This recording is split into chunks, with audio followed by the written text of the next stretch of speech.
بسم اللہ الرحمن الرحیم۔ السلام علیکم ورحمۃ اللہ وبرکاتہ۔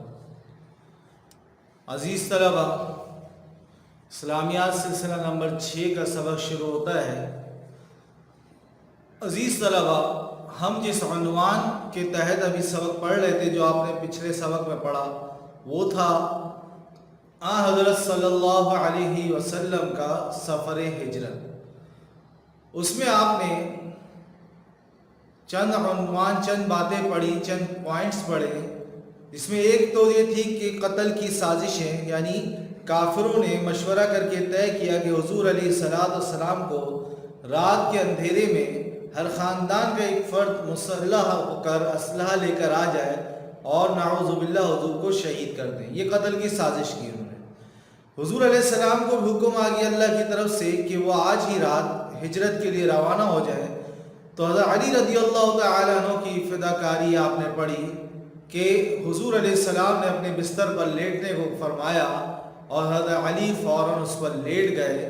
پتہ تھا کہ باہر حضور علیہ السلام کو شہید کرنے کے لیے لوگ آئے ہیں اور وہ مجھے محمد صلی اللہ علیہ وسلم کر کے سمجھ کر شہید کر سکتے ہیں، لیکن بغیر کسی خوف کے حضرت علی اس پر لیٹ گئے۔ پھر حضور علیہ السلام کی گھر سے روانگی ہوئی اور سورہ یاسین کی تلاوت کرتے ہوئے روانہ ہو گئے، اور اللہ تعالیٰ نے ان کی آنکھوں، کافروں کی آنکھوں کے سامنے پردہ ڈال دیا اور حضور علیہ السلام ان کو دکھے بھی نہیں۔ اس کے بعد حضور علیہ السلام نے مکہ کی طرف دیکھ کر مکہ کو الوداع کہا۔ پھر رات جب گزری اور صبح روشنی ہونے لگی تو حضور علیہ السلام حضرت ابوبکر صدیق رضی اللہ عنہ کے ساتھ روانہ تھے ہجرت میں، تو غار ثور میں قیام فرمایا اور غار ثور میں رک گئے۔ اس وقت تاریخ تھی 27 صفر بروز جمعہ 14 نبوی تھی۔ اس کے آگے جو بات ہے، جو پوائنٹ ہے، جو نقطہ ہے، وہ ہے کفار مکہ کا حال۔ مکہ کے لوگوں کو جب پتہ چلا، سرداروں کو جب علم ہوا کہ محمد صلی اللہ علیہ وسلم تو روانہ ہو گئے اور ہمارے لوگ ان کو نہ پکڑ سکے نہ قتل کر سکے، تو انہوں نے اعلان کیا کہ جو بھی محمد صلی اللہ علیہ وسلم کو گرفتار کر کے لائے گا اس کو 100 اونٹ انعام میں دیے جائیں گے۔ 100 اونٹ کا انعام رکھا گیا۔ یہ اعلان سن کر بہت سے مشرک حضور علیہ السلام کو گرفتار کرنے کے لیے نکل پڑے، روانہ ہو گئے اور حضور علیہ السلام کو ڈھونڈنے کے لیے نکل پڑے۔ اس کے بعد یہ لوگ تلاش کر رہے تھے اور حضور علیہ السلام غار ثور میں تھے۔ جب حضور علیہ السلام اور حضرت ابوبکر صدیق رضی اللہ عنہ غار ثور میں گئے تو اللہ تعالیٰ نے ایک مکڑی کو حکم دے دیا، جس نے غار کے پورے منہ پہ جالا تان دیا۔ مکڑی کا جالا آپ نے دیکھا ہوگا، تو پورے اس کا جو منہ تھا، غار کا جو راستہ تھا، اس پر اس نے جالا تان اور اپنے جالے سے پورا راستہ اس نے بند کر دیا، اور اسی کے منہ پر، غار کے منہ پر ہی بالکل جو راستہ اندر جانے کا تھا، وہیں پر ایک کبوتری نے اللہ کے حکم سے انڈے دے دیے۔ اب 2-4 مشرک تلاش کرتے کرتے اس غار تک پہنچے، اس پہاڑ پہ پہنچے اور اس پہاڑ کے پاس تھے، اور حضرت ابوبکر صدیق رضی اللہ عنہ ان کو دیکھ رہے ہیں، حضور کو بھی نظر آ رہے ہیں غار کے اندر سے۔ حضرت ابوبکر رضی اللہ تعالیٰ عنہ تھوڑے گھبرائے اور ڈرے، تو اللہ تعالیٰ حضور علیہ السلام نے فرمایا، ارشاد فرمایا، لا تحزن ان اللہ معنا، ڈرو مت، ہمارے ساتھ اللہ کی ذات ہے، ہمارے ساتھ اللہ کی ذات ہے، اللہ تعالیٰ ہماری مدد کریں گے۔ ان لوگوں نے بھی اس غار کو دیکھا اور ایک نے کہا بھی کہ دیکھو یہ غار ہے، شاید اس کے اندر ہو، تو دوسرے نے کہا کہ دیکھو اگر اس کے اندر جاتے تو یہ مکڑی کا جو جالا ہے یہ بھی ٹوٹ جاتا اور یہ جو کبوتری کے انڈے ہیں یہ بھی ٹوٹ جاتے، تو لہٰذا اس کے اندر نہیں گئے۔ تو اللہ ہمارے ساتھ ہے، یہ اللہ نے مدد کی۔ ان کے دل میں بھی یہ بات آئی کافروں کے، اور اللہ تعالیٰ نے مکڑی سے اور کبوتری سے یہ عمل کرا دیا۔ اس کے بعد ہمارا جو پوائنٹ ہے جو پڑھنا ہے، ثانی اثنین، دونوں میں سے ایک دوسرا، اور رفیق ہجرت کے ساتھی۔ تو عزیز طلبہ، حضور علیہ السلام اس غار ثور میں حضرت بکر صدیق رضی اللہ عنہ کے ساتھ 3 دن تک رہے۔ یہ 3 دن یعنی آپ نے پڑھا تھا کہ 27 سفر بروز جمعہ تھا، تو 3 دن جو گزرے جمعہ ہفتہ اتوار، یعنی 27 28 اور 29 سفر، اور اس سال سفر کا مہینہ 29 دن کا تھا، یعنی 30 تاریخ اس میں نہیں ہوئی۔ تینوں دن برابر حضرت بکر صدیق کی صاحبزادی حضرت اسماء بنت ابی بکر دونوں حضرات کے لیے کھانا لے جایا کرتی تھی، اور حضرت بکر صدیق رضی اللہ عنہ کے صاحبزادے حضرت عبداللہ ابن ابی بکر روزانہ رات کو آتے تھے اور مکہ کی خبریں پہنچایا کرتے تھے کہ کفار مکہ کیا کر رہے ہیں۔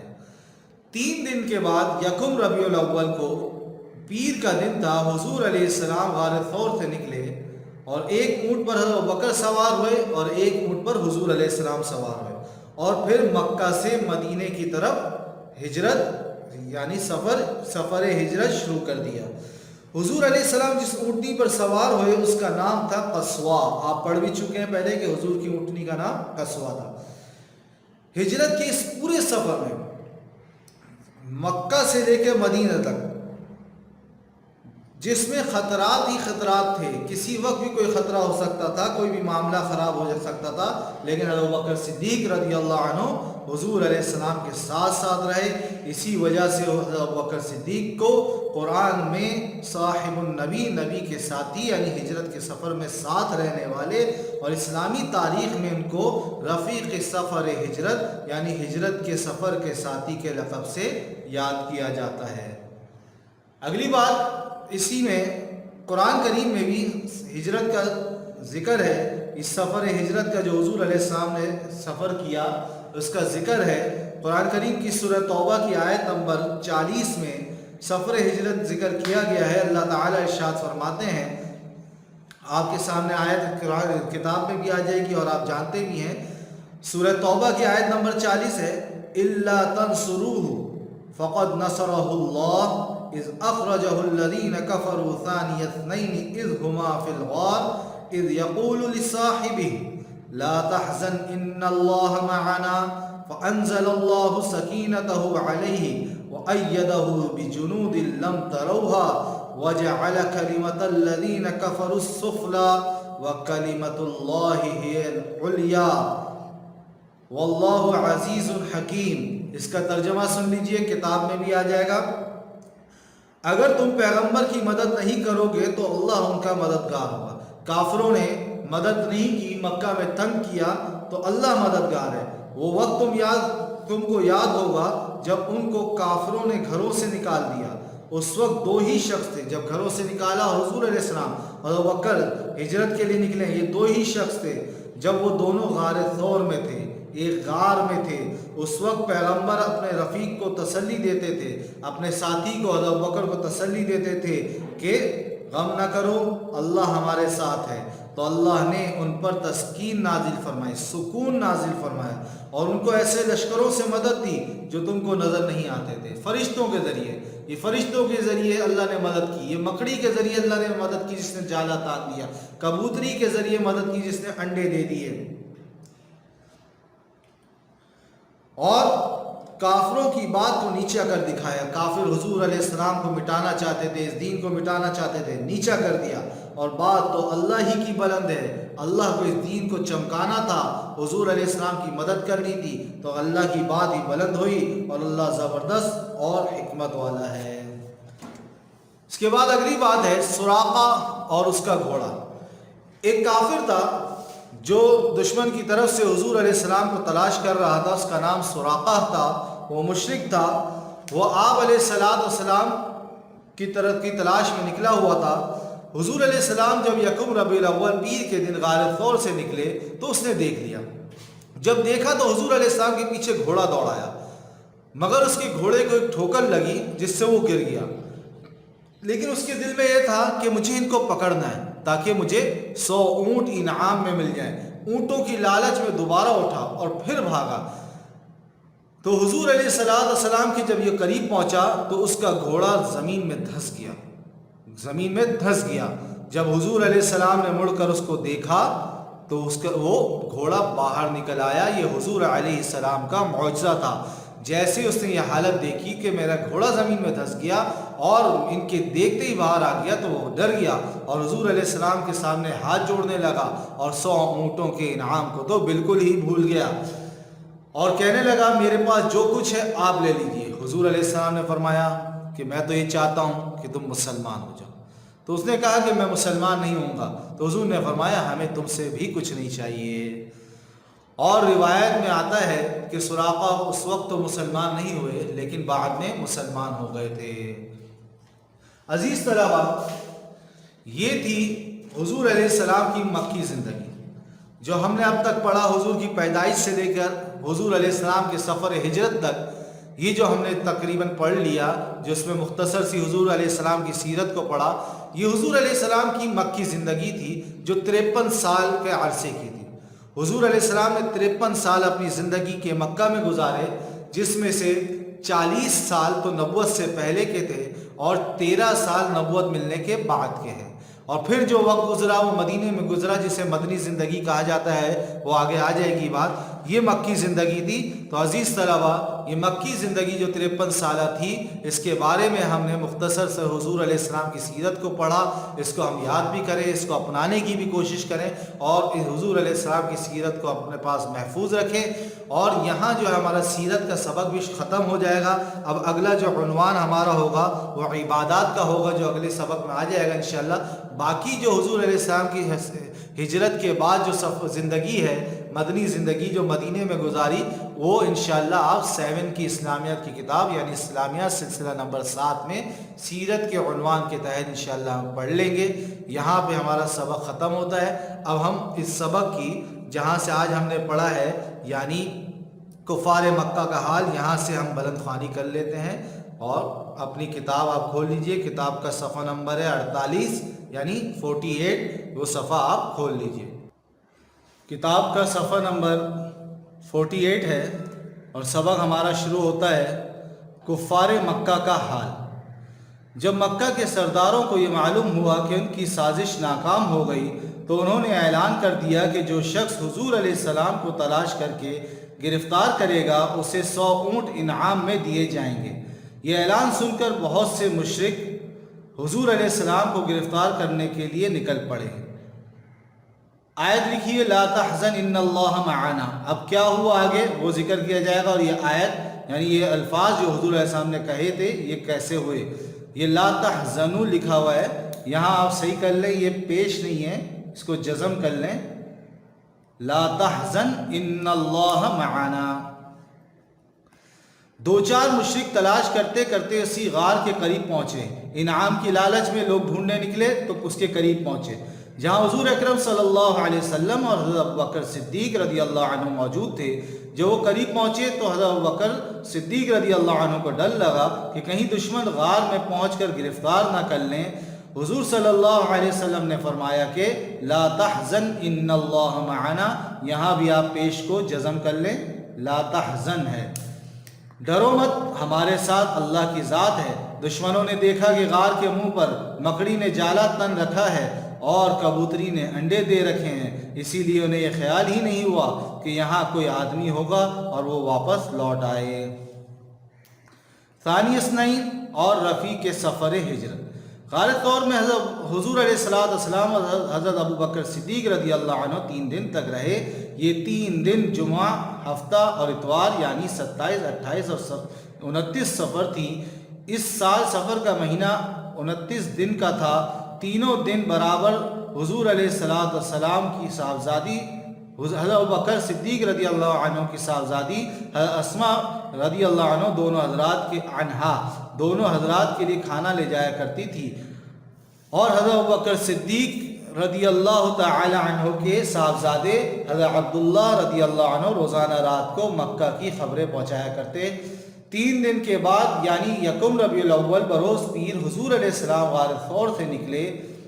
29 کا سفر کا مہینہ تھا، وہ ختم ہوا تو ربیع الاول شروع ہو گیا، اور ایک اونٹ پر حضرت ابوبکر سوار ہوئے اور ایک پر آپ صلی اللہ علیہ وسلم سوار ہو گئے اور مکہ سے مدینے کی طرف چل پڑے۔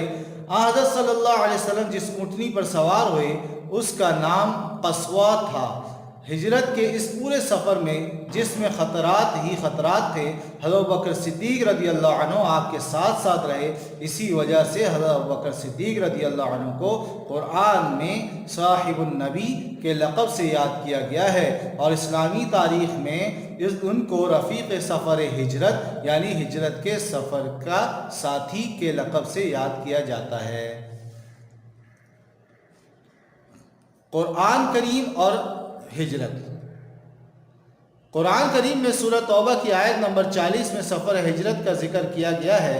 ارشاد باری تعالی ہے إِلَّا تَنْصُرُوهُ فَقَدْ نَصَرَهُ اللَّهُ إِذْ أَخْرَجَهُ الَّذِينَ كَفَرُوا ثَانِيَ اثْنَيْنِ إِذْ هُمَا فِي الْغَارِ إِذْ يَقُولُ لِصَاحِبِهِ لَا تَحْزَنْ إِنَّ اللَّهَ مَعَنَا فَأَنزَلَ اللَّهُ سَكِينَتَهُ عَلَيْهِ وَأَيَّدَهُ بِجُنُودٍ لَّمْ تَرَوْهَا وَجَعَلَ كَلِمَةَ الَّذِينَ كَفَرُوا السُّفْلَىٰ وَكَلِمَةُ اللَّهِ هِيَ الْعُلْيَا وَاللَّهُ عَزِيزٌ حَكِيمٌ۔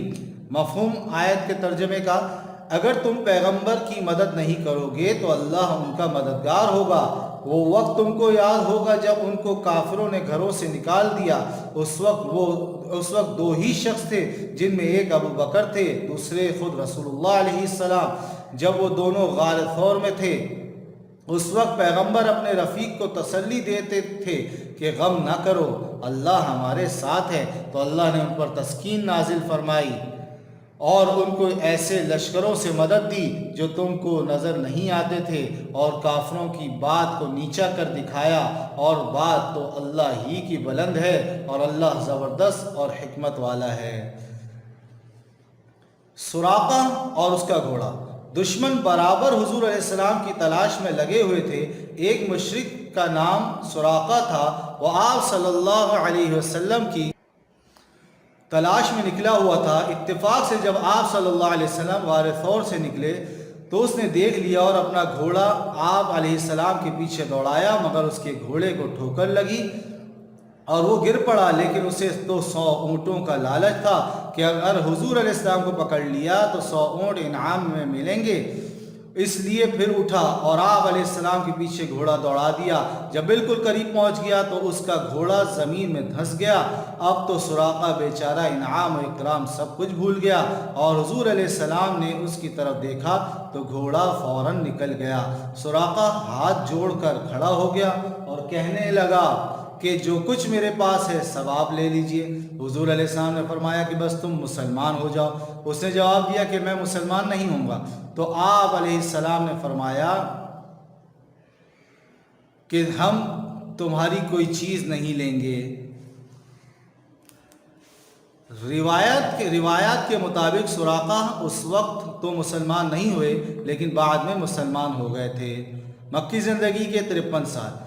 اس طرح سے حضرت علیہ السلام اپنی پیدائش سے لے کر اب تک مکہ مکرمہ میں 53 سال گزار کر مدینہ منورہ مستقل رہائش اختیار کرنے کے لیے ہجرت فرما گئے۔ آپ علیہ السلام نے 40 سال نبوت سے پہلے، 13 سال نبوت کے بعد کل 53 سال مکہ مکرمہ میں گزارے۔ اس عرصے کو سیرت طیبہ میں مکی زندگی کے عنوان سے یاد کیا جاتا ہے۔ اگلی بات ہے فقہ السیرہ۔ حضرت علیہ السلام کے سفر ہجرت کا جو سبق ہے، اس سے ہمیں کیا پیغام ملتا ہے؟ حضور علیہ السلام نے اتنی تکالیف اور مصائب برداشت کرنے کے بعد بھی بالآخر اپنا وطن، رشتہ دار، ملنے جلنے والے سب سے بڑھ کر بیت اللہ کو چھوڑا، صرف اور صرف دین کی خاطر اللہ کے حکم کو پورا کیا، اور ہمارے لیے پیغام چھوڑا کہ ہمیں کیا پیغام دیا، ہمیں کیا کرنا ہے۔ نمبر 1، دین اپنا شوق پورا کرنے کا نام نہیں ہے، دین تو اللہ کا حکم پورا کرنے کا نام ہے، دین تو نبی علیہ السلام کے طریقوں کو پورا کرنے کا نام ہے۔ اپنے شوق پورے کرنا کہ اپنی مرضی سے دین پہ چلا جائے، یہ دین نہیں ہے۔ نمبر 2، دین کا جو حکم جس طرح سے ہو اس کو اسی طرح پورا کرنا، جس حکم کو جس طرح اللہ اور اس کے رسول علیہ السلام نے بتایا ہے ہمیں ویسے ہی پورا کرنا ہے۔ ایسا نہیں کہ نماز ہم اپنی مرضی سے جس طرح چاہے پڑھیں، نہ، بلکہ جیسے حضور نے فرمایا، جیسے پڑھ کے دکھایا، ویسے ہمیں پڑھنی ہے۔ نمبر 3، جس وقت جو حکم ہماری طرف متوجہ ہو اس کو اسی وقت میں پورا کیا جائے۔ جو حکم جس وقت ہماری طرف متوجہ ہے کہ ابھی یہ وقت ہو گیا، اس میں ہمیں یہ نماز پڑھنی ہے، تو اس وقت ہم نماز پڑھیں، اسی وقت پورا کیا جائے۔ 4 فائدہ آخرت کا مد نظر رکھیں نہ کہ دنیا کا، کیونکہ دنیا اور اس کا فائدہ عارضی ہے جبکہ آخرت اور اس کا فائدہ دائمی ہے۔ دین پر عمل کریں، ہم دیکھیں کہ ہمیں آخرت کا کس میں فائدہ مل رہا ہے، ہم اس کو پورا کریں۔ ہم دنیا کے فائدے کو دیکھنے کے چکر میں آخرت کے فائدے کو نہیں دیکھتے، جس کی وجہ سے ہم نماز بھی چھوڑ دیتے ہیں، اللہ کے حکم کو بھی توڑ دیتے ہیں۔ تو عزیز طلبہ، یہ دنیا کا فائدہ تو عارضی ہے، جب تک زندگی ہے مل گیا، موت آ گئی، مر گیا، ختم ہو گیا، لیکن آخرت کا فائدہ جو ہے وہ ہمیشہ رہنے والا ہے، اس لیے ہمیں آخرت کا فائدہ دیکھنا ہے۔